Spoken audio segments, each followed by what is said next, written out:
Okay, we are live. Hi, this is William Ramsey. Welcome to William Ramsey Investigates. On today's show, I have a very special guest, a friend of Sean McCann. His name is James Cordiner. Last name is spelled Cordiner. And he operates, if you're watching this on YouTube, X, or Rockfin, the Voluntaryist Academy. So you'll see that website and the symbol, the V and the A. And so we're going to just kind of talk about this kind of concept. I was doing some research about it myself and kind of trying to understand its principles, but he can explain that in greater detail. And James and I were on a show, Black Pill Digest, that he had with Sean. I think we were talking the pre-show. They went through 8 episodes, so you can check that out. I think I was the first episode, if I remember correctly. But again, we're going to talk about this voluntarist ideal with James Cordiner. So James, welcome to the show. Thank you for having me. It's an honor to be here. Shout out to Sean right off the bat. You know, he set us up. So thank you, Sean. And, really, William, thank you so much. Appreciate my pleasure. It's great to have you. So for people who may not have heard our other shows or seen your work, I think you're on the One Great Work website too, with some other names that I thought, like Richard Grove, I think kind of is a name that comes to mind in this kind of space. Maybe you can talk about your background, how you got interested in these ideas for people, and maybe just do a simple description or definition of what is voluntarism. All right. Yeah, not a problem. Yeah. The One Great Work Network is a place where I hang my hat for sure. There's many people, James Corbett, Richard Grove. It's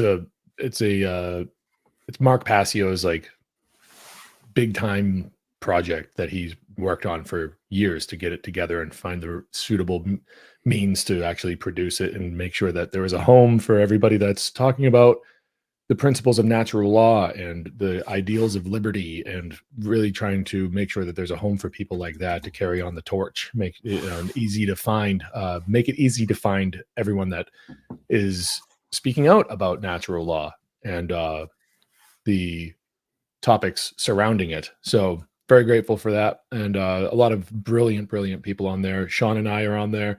Like you mentioned, Richard Grove, of course, he's on there, James Corbett, and then, Will Keller, Brandon Martin, Logan Hart. I could go on and on and on. There's like 72 people that Mark has found throughout the years to bring in and onboard onto that network. And it's going great. It's running strong. I've had Etienne de la Boetie on, yes, or Howard. So yeah, he's on there too. How could I forget? He's kind of interested in this kind of subject as well, right? Yeah. Howard Etienne de la Boetie squared. He's a good friend of mine. Okay. I enjoy his company a lot, and he's there. Mm-hmm. Super smart, super sharp guy. Oh yeah. So you're at One Great Work, and then how did you kind of get into getting started with this Voluntarist Academy? Throughout my life, I've just been like a lot of other people, exposed to things that I didn't want to go and do. And coming out of my adolescent stage, I realized that there was something more to it than just being a young kid that wants to fight back and go against the grain with certain things. And I went through public education system, and from a very early age, I realized that there was something not right about it. And I ended up being somebody that they diagnosed with ADHD. They put me on medication, things that I didn't want to do. And I always felt like something deep inside was telling me that it was wrong, that there was nothing wrong with me, and that there was something wrong with the box they were trying to fit me in. And that was like from a very young age. I mean, 6-7 years old, and having these prolific thoughts, like for a 6 or 7 year old to be having thoughts of that nature is something that I don't know. Having 2 kids myself and being around a lot of other kids growing up, I didn't see a lot of them having those types of thoughts and fighting back at that age. So, but to move on, when I was a teenager, I was into skateboarding, all this stuff, and punk rock music and all this stuff. So like I've been going against the grain for quite a while. I just fell into this pit of despair where I felt like I was all alone for a long time. And just name drop him again. Sean McCann and I have been friends since like 2003. Gotcha. And so when he was coming up, and he was discovering a lot of these things. And him and my sister, when they dated, so that's how I met him, right? And so that was back in like '03, and so I was at my sister's hip. She and I were like best friends back then, and I'd always be with her, and then they'd be hanging out. And Sean was like really cool to me, so he brought me along, and he and her, my sister's an artist, and she's just an amazing person. And so story goes that like I started asking questions. Like I remember one time we were in the van, we were going camping, and this was back in like 2004. And we that song Mr. Crowley comes on, the Ozzy Osbourne song, and I'm like asking questions about the lyrics, and like Sean was back there in the back seat telling me, certain things about what the lyrics meant. And it was a fun time. And we'd always exchange ideas about music and everything. But to push forward, um, let's just fast forward right to like what made me go and say I got to start a podcast, I got to do this, I got to like form a base of operations, right? 2019, I was just kind of like trying to find a new hobby, and I've always been into the spirituality aspects and like the consciousness and the individuality and all that great stuff. I've always been into that and tried to find a way to explain it to people. And I thought, why don't I just bring it to the internet and see if I can get my thoughts out in the form of a podcast? So that happened in 2019. And then, of course, the world fell apart with this COVID-19 pandemic. And that was in I started in like November of 2019 trying to put a podcast together. Then everyone got scared, and I was among those people. At first I was like, oh man, I don't know what to think about this, like holy crap, like maybe we should just pump the brakes. And that was me. That was the type of reaction I had to everything happening in early 2020. And then throughout 2020 I was just like picking up on things that didn't make sense, and the podcast was kind of on the back burner. But then later on in the year I started picking that back up, and it was something that I fell in love with doing. It used to be called A Hitchhiker's Guide to Truth. And but in 2021, when the jabs were being rolled out, I was very outspoken about that, because what had happened was I I've always had a really big problem with big pharma because of the medication that I was put on when I was like 9, on amphetamines. And I really dedicated a lot of time in my life to understanding what those drugs do to children. And I started trying to find an understanding of that when I was in my teenage years, because that's when I really was just troubled, and I wanted answers, and I wanted to find out what the heck happened to me.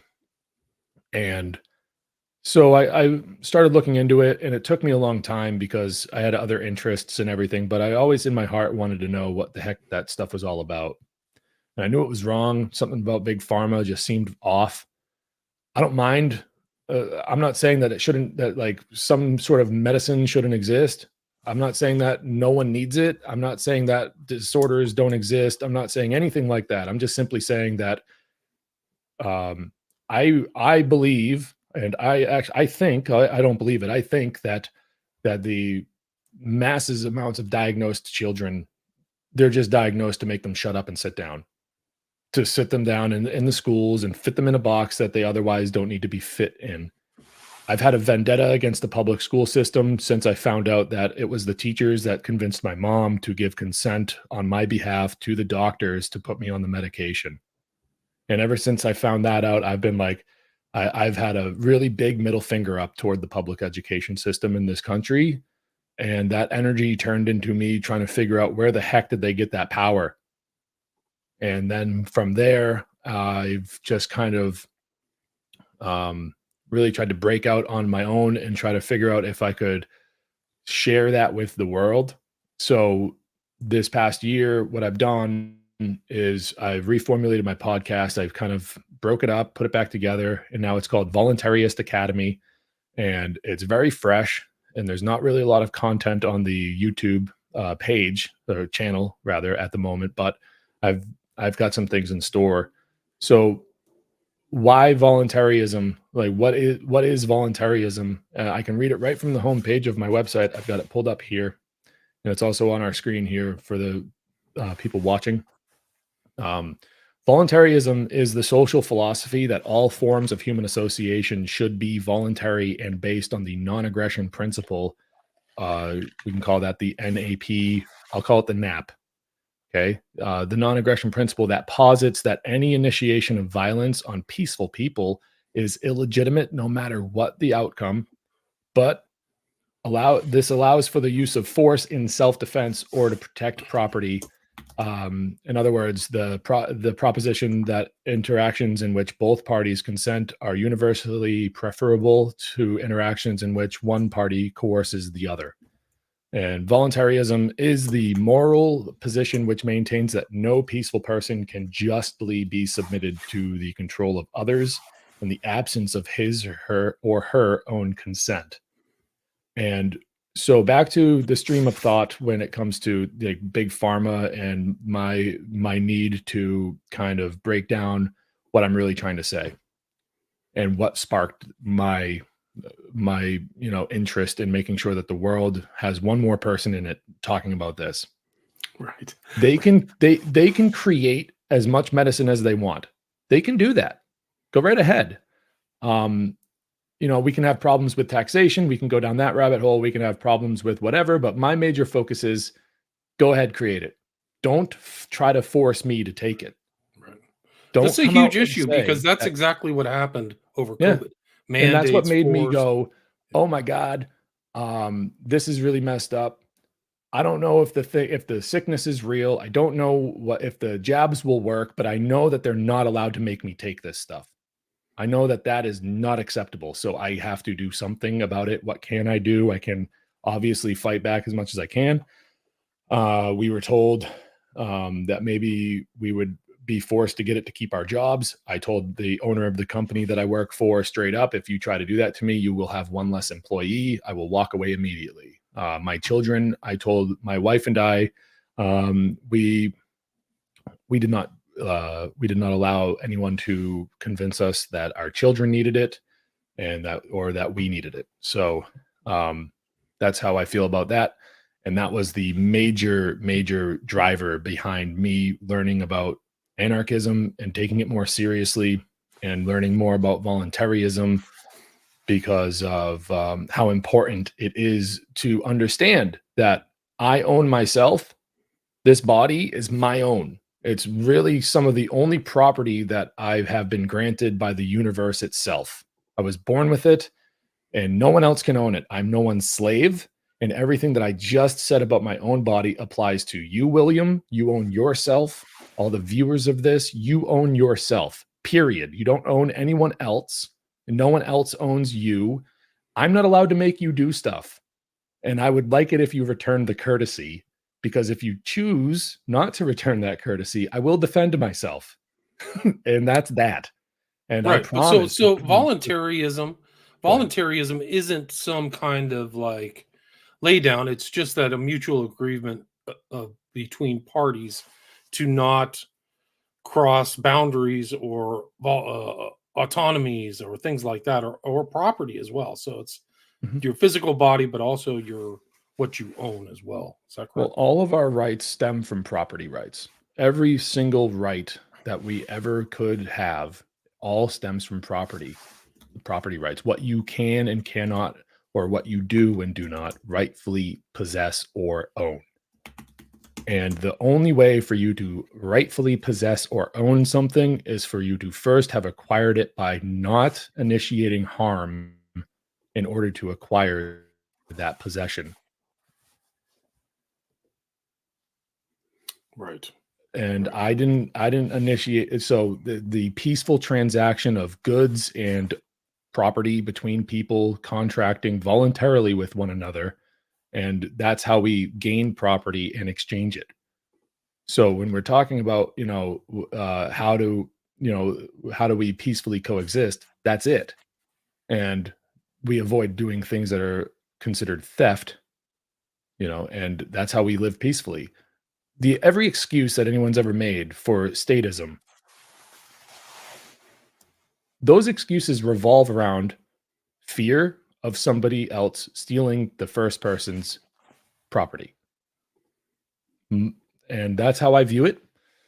And so, I mean, we can go forward here and kind of dive a little bit more into the non-aggression principle. I can really kind of sum it up, give you the gist of it really quickly. So the NAP, which the non-aggression principle, acronyms are cool.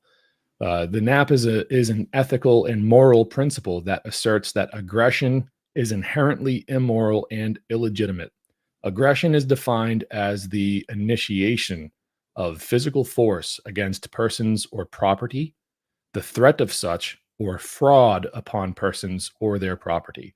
So, in contrast to pacifism, though, the NAP does not prohibit self defense.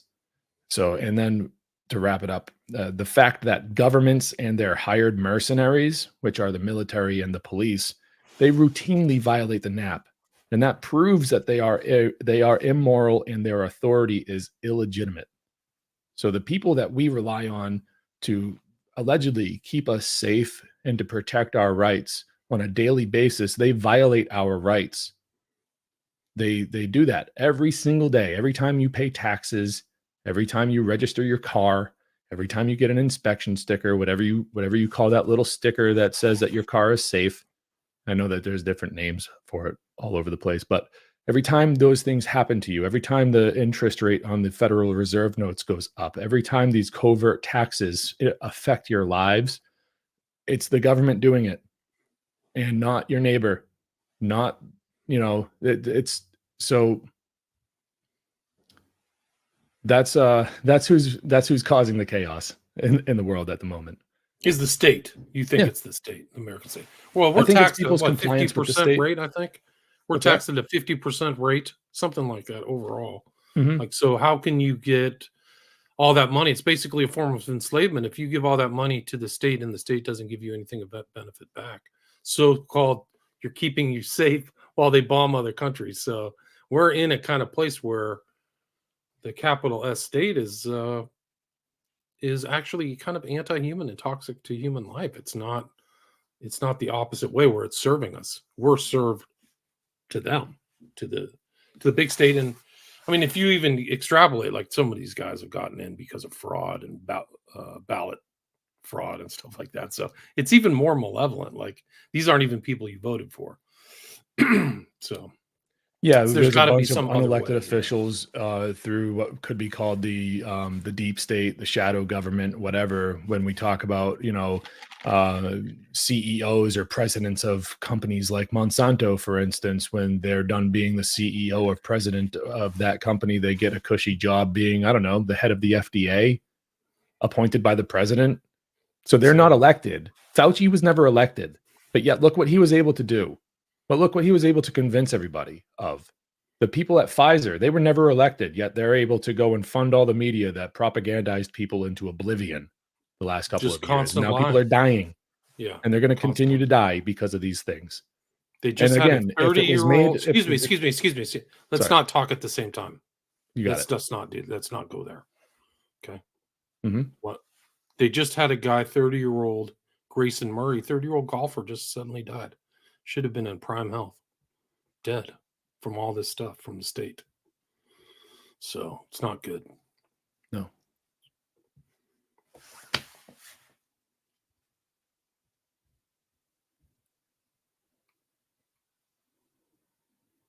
Go ahead.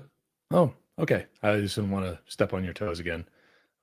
So yeah, I mean, I was just saying that, it's people are dying and they were tricked basically. And it's the same people that are convincing others that they are there to keep you safe and to protect your rights and liberties and everything that are allowing on the other side all of these like backroom handshake deals to basically just betray you and to kill you. We're on a one big plantation, as some people like to call it, and we're tax slaves.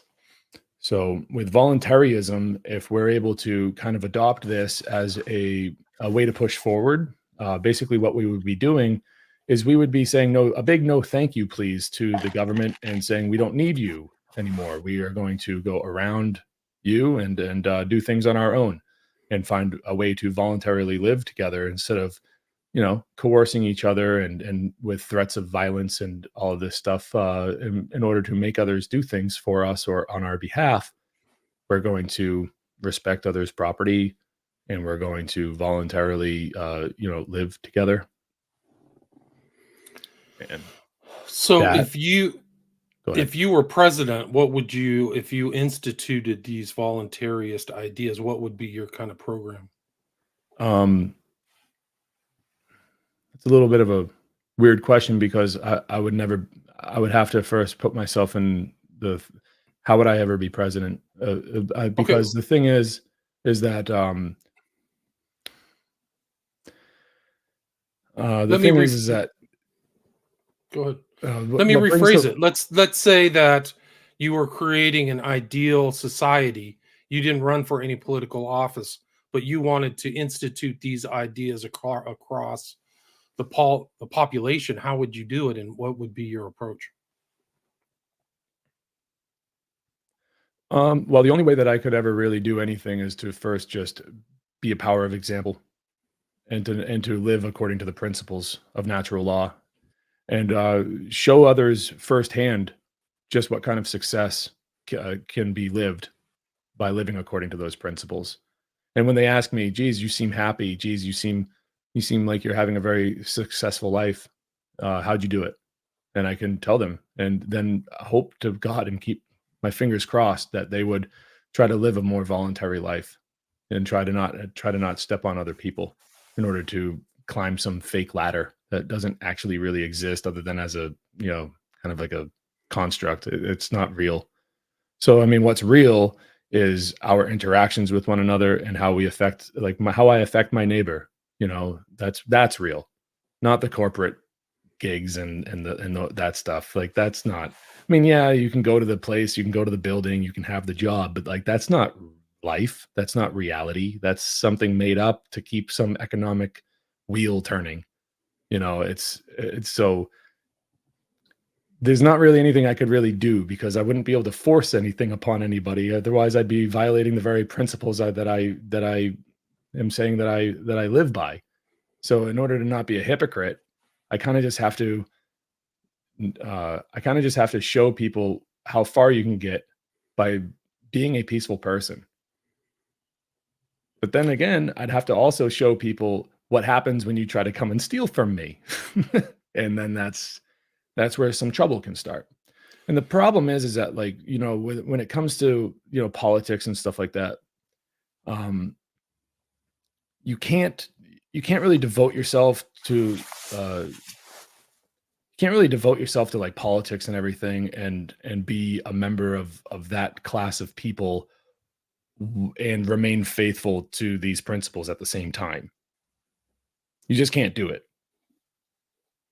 So you're saying voluntarism is basically like an abnegation or a denial of the political structure. So there's really no authority in your world of pure voluntarism. There's no law enforcement or any kind of defense or anything like that. Not necessarily, because we are allowed, according to the principles of natural law. If I'm walking down the street and a little old lady is getting harassed by a big burly guy, and it's obviously that that person is being taken advantage of, there's nothing stopping me from going over there and defending her on her behalf. It's clear as day what's going on in that situation, and somebody should put a stop to it. The problem with law enforcement is not the fact that they go around trying to keep people safe.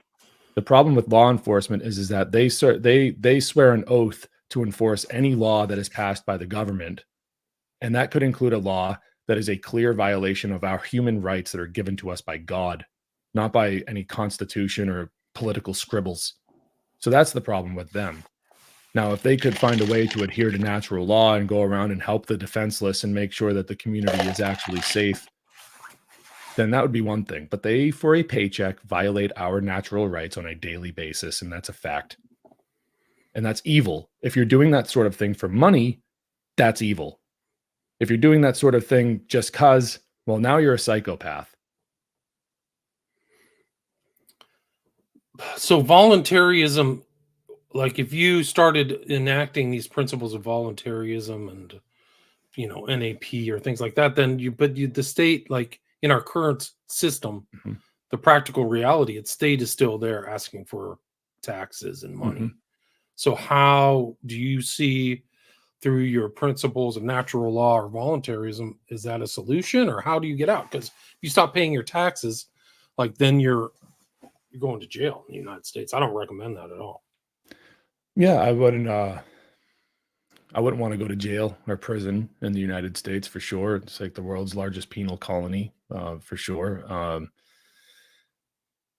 See, we still do have a lot of power as individuals, and if enough individuals that are, kind of, if we're all living if we're all living voluntarily, like as voluntarists with one another, like I've already stated, if we're defending each other when the time comes, when all that stuff is happening, there comes a point in the future where the scale will be tipped in our favor. See, I'm only one guy, so as an island, you can get consumed by the sea pretty quickly, right? But if we're on if take that metaphor and kind of just like, you know, widen it. If I'm a huge landmass, me and millions of other people understanding these principles and how the government that exists right now is routinely violating our natural rights, and we say no, we're not going to take it anymore, and we won't comply. They can't arrest all of us.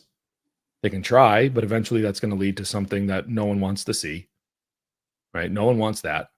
And on the other hand, if there's enough of us that understand this, and I live in New Hampshire in the Free State Project. I know this seems like but anyways, I live in New Hampshire. There's something called the Free State Project in New Hampshire. What their goal is to get enough of people that think like libertarians and that understand these principles. Their goal is to get enough of those people in public offices and in the state offices, so that way we can start in this state rolling back a lot of the just arbitrary laws that don't need to exist to make it more of a free society.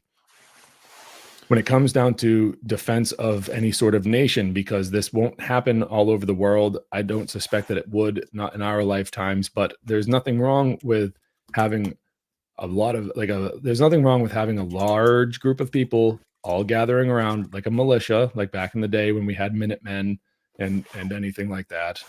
There's nothing wrong with that. It's just when the job is done, you take off the uniform, you hang your hat, and you go home.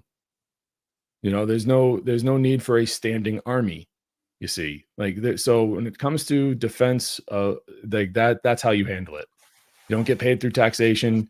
You get paid because on your merits, and it shows that you deserve something for compensation, right?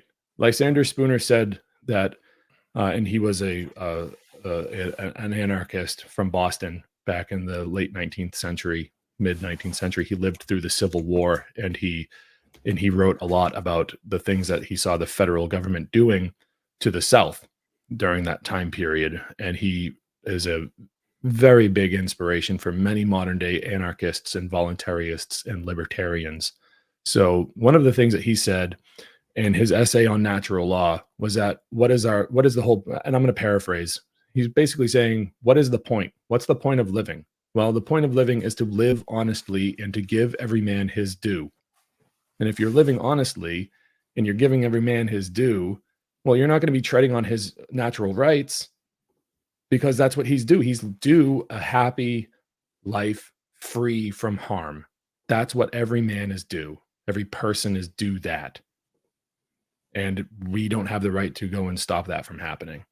But when so that's the whole point here, is to try to adopt that. And I'm not trying to advocate for some kind of utopia or anything like that, because there's no such thing. Like it can never be achieved. That's like what communists talk about, and I'm no commie. I'm talking about embracing nature, the natural world, and reality for what it is. A fun, loving, chaotic, confused place that we can learn how to live with, instead of trying to control everything and have our fingers and on every puppet string possible. And so that brings us to, anarchism being the state of the condition of freedom. Okay. Anarchists are people who are trying to bring about a condition of absolute freedom. Because right now, what we have is a condition of slavery. And anarchists are the opposite. They're the opposite of the ruling class, right? That's what we oppose, is a ruling class. And I say we as in us anarchists. So what do? How do we live? We have to adopt voluntarism, because voluntarism is the action, where anarchism is just a condition. It's not action. Yeah, you do certain things to bring it about, but what do? You do the voluntarist. That's what you do. This is how we attain, maintain, and retain a condition of freedom, a condition of anarchy. Because anarchy literally just means the etymology of the word "and" is the Greek prefix "an." "An" just means without, and archy comes from the Greek word archon, which means rulers, not a measurement stick. Okay, rulers as in the ruling class of people. And it doesn't mean no rules. It just means no rulers. These people are easily corrupted. Look at what we have now, for instance, all the lobbyists and everything in this country. That's just as an example. So that's a condition that I just described, a condition without rulers. And voluntarism is what we can all individually adopt, understand, and live by to get to a better place. And it won't happen overnight, because that could be honestly a little reckless. And I don't believe in exposing people to a situation that could get them harmed, because I honestly think that if we were to wake up tomorrow in an anarchic or whatever, however you would say that, in anarchy, if we were to wake up tomorrow in a state of that, then it could be really dicey out there. And that might be some Hollywood manipulation in my mind coming through, but I don't know. I just think that a lot of people aren't ready to dial 911 and have no one pick up. And there's a lot of sick people, I think, out there. I think there's right now, as it is there's a lot of dependent people out there, of people that are dependent on authority and dependent upon the state to give them the things that they need. But the state is stealing those resources from other people and divvying it out to the people that qualify. That doesn't make any sense to me. It doesn't make any sense to me. It shouldn't make sense to anybody. Yeah, to say that kind of thing is right for the government to be doing. That doesn't make sense to me. Okay. So we can all, in very little ways, very easily, really, we can all understand and look at other people and say, I'm going to treat them the way that I would like to be treated. And we've all felt it. William, I'm sure you've had something stolen from you, like a physical belonging, or maybe somebody's punched you in the face before for no reason. And I'm sure that a lot of your listeners have had similar things happen to them, and it doesn't feel great, and we can all, every single one of us as an individual, stand up and say, I'm not going to do that to other people. And when I see that kind of thing happening to other people, I'm going to stand up and I'm going to shout that that's wrong. And I'm going to come to that person who's the victim there. I'm going to come to their aid, and I'm going to help them defend themselves if they can't defend themselves on their own. We can all do that and contribute to a better future, because as it seems right now, my children's future is going to be a dark one. It doesn't look good for generations to come. And that's what we're supposed to do. We're supposed to take care of the young, so that way they have a good life, so that the tyranny doesn't increase. And unfortunately, there's been a few generations before mine, and even my own, that have not really contributed in a positive way to shape a future that's bright and full of opportunity. Can you imagine what it would be like if we didn't have to pay these onerous taxes? Like the tax itself is just so insane that people pay that much taxes. Imagine internalizing all that yourself. That would be what anarchism or leaderless things, like, you don't need these leaders. What if you didn't need these leaders? What if you didn't need all this money being spent on a bogus war? All that money saved or returned to the people, or kept by the people. The whole debt system wouldn't be there. I mean, it's incredible, like what we've learned to. We've basically been boiled like frogs, so we're already upside down, and we've just gotten used to like the tyranny. Like even it's really only taken one generation before the inflation and the cost of living and the taxes have gotten to the point where it's outrageous. You're getting nothing in return from your government, just more BS. So it's unfortunate. Can you take a few questions? Absolutely. Mandatory Microdatus asks, can you ask James if he's ever had to deal with cops trying to violate his rights? Yeah. Yes, I have. And for the first time, I got arrested when I was like 16, and it was for the possession of cannabis. And I thought I could reason with the police officer, and I turned to him and I simply stated, "You don't have to do this." And I got the cliche, "Well, yes, we do. This is our job. We're just doing our job." That was that was the first time I ever got arrested, and every other time following, it's been a violation of my rights because I was never doing anything objectively wrong toward anybody when I got arrested. And whenever I have interactions with the police, right away they're violating my rights. Their very existence is a violation of my rights because their paycheck is stolen money, my money, your money. And they don't, and like I stated earlier in my little rant, was that they swear an oath to enforce any law that is passed by politicians. It could be anything. So what I like to do, and I actually did this last week, I got pulled over for an inspection sticker not being up to date, and go through the motions. I try to act pleasant with them because they are human beings and they deserve compassion.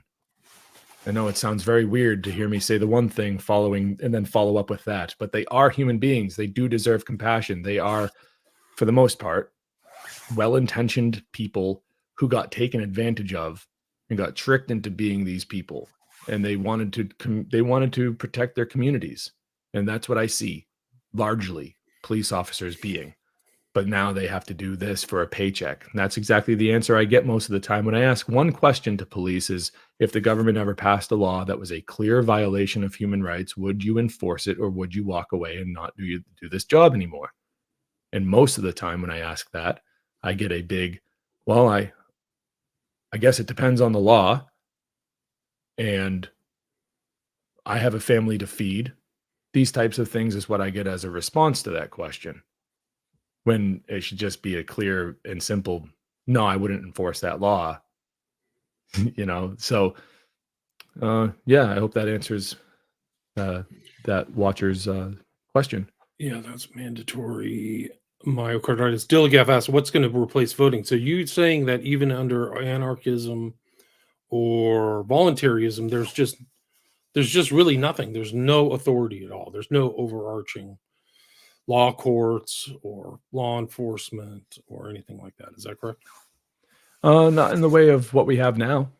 I mean, there would be people out there that would be able to, communities have every right to figure it out. Like I live on a street on this street. I don't live out in the woods by myself. I'd be a fool to think that I could just, live in a world without government and not have to, rely on my neighbors and be a decent person and ask them for help. And then when a big problem comes along, we have to team up and figure out how to do it, how to figure out the problem and fix it. I'd be a fool to assume that those kinds of things wouldn't exist. So what would replace voting? Nothing would replace voting. We could still vote. Yeah, voting is violence as it stands right now. What we're voting for is your neighbor's slavery. But I'm not talking about voting for politicians. I'm talking about we're going to vote to see who can come to our street and pave the road? What company is going to be able to do that? No, we're going to vote for that kind of thing instead of, oh, who's going to be the big daddy in government? Who's going to be the one to do this, if for government. That's what I mean there with what's on the screen with voting is violence. Stop voting for your own slavery. Okay. So that's it. Yeah, that's an interesting world. I mean, the other thing is like some of these things are intermediaries between. They're supposed to be the sheriff or even at the kind of old school sheriff was an intermediary between you and the criminals or people who are violent. And so you basically are saying every individual has to have it upon themselves to defend their property and their rights and their bodily autonomy, right? Mm-hmm. Because when more individuals this is part of the problem, William, is that our understanding of what is right and wrong has been completely obliterated by the same people who write these laws and everything, the school systems, all that stuff. They don't teach this anymore. They don't teach morality anymore. Everyone's got their own version of it, and that's fine. You can have your own experiences and your own opinions and all that stuff, but there is a right and wrong that exists for everyone. It's wrong for me to walk up to you and punch you in the face, no matter who I am or who you are. It doesn't matter. Like things like that. Like I can't go and break into my neighbor's house, and when they're like, "What are you doing here?" I can go, "Just doing whatever I want. I'll just do whatever I want to whoever I want, wherever I am, whenever." It doesn't matter. Like, no. So moral relativism is a big problem when it comes to people's understanding of what I'm talking about. Because if we all understood that our rights and wrongs are coming from someplace that is greater than us, and that we all have the same rights and we can all commit the same wrongs, then mix that in with the idea that you don't want to go and do something to somebody that you wouldn't like it if it were done to you. Right? That's the golden rule. Don't do unto others as you would not have done unto you. And you live like that. It's very simple. It's so easy that it's like, it almost makes people so confused how easy it is. No, there must be a problem there. There must be something that can complicate this. No, it's really that simple. Don't do violence. Don't hurt people. Don't take their stuff. That's it. So when we get together and we live in a large community, and if everybody understands that, because they don't like it when it's done to them, why would they do it to somebody else? That's it. And why vote then? Why vote? Because no one's around hurting each other. And when the harm comes our way, we know what to do with it. We know what to do about it. So even in this free state environment, in this kind of thing, you're still, I mean, is there any methods or means to garner group consensus on any issue? Like, should we build the bridge to go over the river or pave the road? I mean, is it all just done? I mean, wouldn't that just be chaos? Is everybody voluntarily making their own decision at any given time? Well, if let's put it this way, if I exist in a group of 5 people, that group of 5 people exists in a city of 1,000 people or a town of 1,000 people. And this can happen on any sort of ratio. So 5 out of 1,000 think that there should be a bridge. We have not violated anybody's rights by going around talking about the bridge that we think should exist, seeing who wants to be a part of it, who can build it, all this stuff, and go around and try to see who can get on our side. Okay, we've not violated anybody's rights at that point. We haven't stolen anything. We haven't done anything against anybody else's will. Nothing like that has taken place. Now, no one wants the bridge. Okay, the bridge doesn't get built. No one wants the road. Okay, the road doesn't get built. Try again next time. It's really like, we don't have to have these things. In a world where we were living voluntarily with one another, if this was going on back when it was first proposed, like over 100 years ago, when voluntarism was first proposed, imagine the world that we would live in now if that was the standard instead of the Federal Reserve and all the bullshit, all the stuff that's going on now wouldn't even exist. We would be living in a completely different world, completely different. Without the public education system existing the way that it does, big pharma existing the way that it does, all of the things that make the world a really spicy place to live not existing, those things only happened because they were funded by money that was taken against people's will. Long after the ideas of anarchism and voluntarism were proposed as the solution to a lot of the larger problems that were being faced at the time in the the early 20th century and the mid 19th century, even earlier than that. So those people were looked at as kooks. They were largely ignored, and they have been pushed to the back, in a big way. Instead, we have corporations that are gaining all of this power, and the United States government is nothing but a big corporation. And if we don't see that by now, I don't know what else I don't know how to help a person that doesn't understand that. But I mean, we can live a very successful and happy life without having all of these things that people want, that they think that they need. I understand the infrastructure that exists today is something that a lot of people have gotten used to, and I don't seek to take that away from people with my ideology that I'm talking about here today. That's not my goal. I think those things can exist. I just don't think that they have to exist by the way of theft. I think that they can exist. People would want to have electricity, and the electricity went out. Don't we want that? Like, I think enough people could use their common sense to go, yeah, that's a good idea. I think we should have that. And I think that enough people, if they felt free enough to do it, they'd go, oh yeah, I'm going to give $5 to the road guy because I'd like to have a nice road. And then enough people do that. I mean, you don't need to force people to do most of the things that to provide for the things that we have today. You don't need to do that. If we really inspire people's critical thinking and common sense, we can get all the same niceties that we have right now, but we can subtract the coercion and force from the equation completely. You can subtract the cost. I mean, the costs for this government and the state are off the charts. Yeah.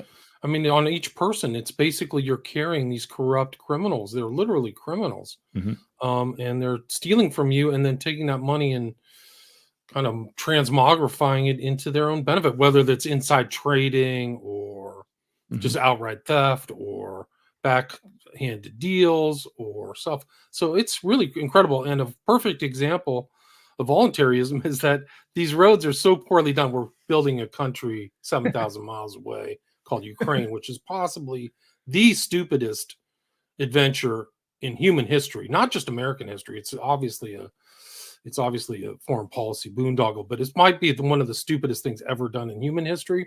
But they have potholes. A guy went out and did the potholes himself, and locals were so grateful. They just gave him some money. They get $10 here, $20 here. Hey, fix this pothole. Better than the state. So the state is a joke, at least in the U.S. It didn't used to be such a joke, but we are at the 50-minute mark. James, where can people find you, find your more information, or ask you questions if they want to follow up? Oh, the best place to do it would be voluntaristacademy.com. There's a contact page there. I just wanted to kind of put a ribbon on what you just said. And I'm glad that you brought it up because yes, without the government getting involved and being the middleman, things get done faster. They're more efficient at doing things. The different tradesmen that we rely on to hang the wires and to pave the roads and to do the plumbing and all of the stuff that we have for infrastructure, those things are provided quicker, easier, faster, and cheaper.